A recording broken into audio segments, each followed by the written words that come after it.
Hi, I'm Stephanie Beaumont here with Rod McCulloch. He's the president and CEO of Nova Scotian Crystal. Good day. Good day to you, sir. And I must say we're surrounded by fantastic beauty. Well, thank you very much. And rich history indeed. Fantastic history. This company started about 13 years ago with about 14 Waterford crystal craftsmen that came over from Ireland. And they've been working at it since then and building it to where it is today. And the workshop is right here. Would you like to take a tour? Absolutely. Excellent. This is it. This is the heart of the business right here, the furnace. And inside the furnace we have a clay pot. We've got melted sand and lead, which makes the crystal. It's 1420 degrees centigrade in there. Wow, that's or 2500 Fahrenheit.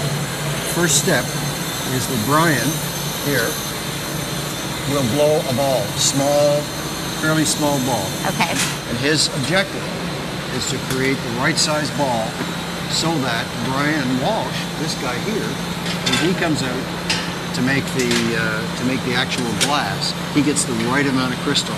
So he is shaping the glass more or less the same shape as the mold. See the shape of it now? Yes. Goes into the mold. Keep in mind that he's in the middle of a 2-minute cycle here. Okay. And now what he has to do is to blow it into the mold. He's blowing the bowl of the glass. Wow. Now watch it as he comes out. There's. See? And now what happens? Now what happens is we have to put a stem and a foot on that glass. So what's happened? Jack has already put the stem on it, and he's now pulling the stem to the right length. Now he's straightening it and cooling it a little. So now you see the stem is on there. Now this is the foot coming down. And he trims. He knows exactly how much he needs for the stem of it. That's amazing. And I mean, if he takes too much, he gets too big a foot. If he takes too little, a foot's too small.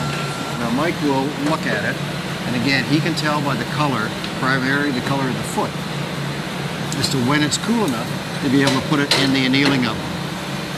Now that top part, that's going to eventually, what will happen to that? The cap will come off tomorrow. It'll go in the annealing oven overnight. Tomorrow it'll get down to room temperature, and we'll bring it out.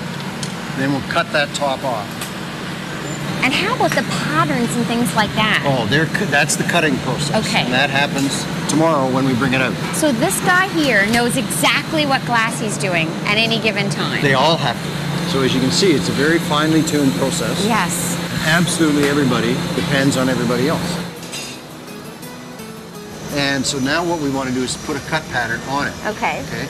And what we do, Johnny here is doing the cutting. What we do first is to put a grid on that. And who's done this? Johnny or one of the other cutters. They've done that right here. Pretty well, it's all done by hand. And then what happens is that Johnny has to have the pattern in his head, because the same pattern goes on every different piece differently. If it's a different shape, the pattern goes on differently. So he's got to have the pattern in his head, and he just uses this as a guide. What Johnny has in there is a diamond wheel, very, very, very fine industrial diamonds. Okay. And it's like grit sandpaper, and what it's doing is cutting out some of the glass.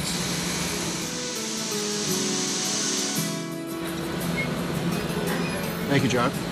So we wash the red off, and then we put the whole glass in an acid bath, sulfuric and hydrofluoric acid, and that basically eats a layer of the crystal right off the glass. And it attacks the rough part first. So we go acid water, acid water, acid water for about 30 minutes, and slowly that clears, and then it puts a sheen over the whole thing. Wow. Amazing. It's unbelievable how well they work together. Everyone works as a team. Absolutely. It's a finely orchestrated dance. It really is indeed. I thank you so much for allowing us to have this tour. Stephanie, it's been our pleasure. Thank you very much.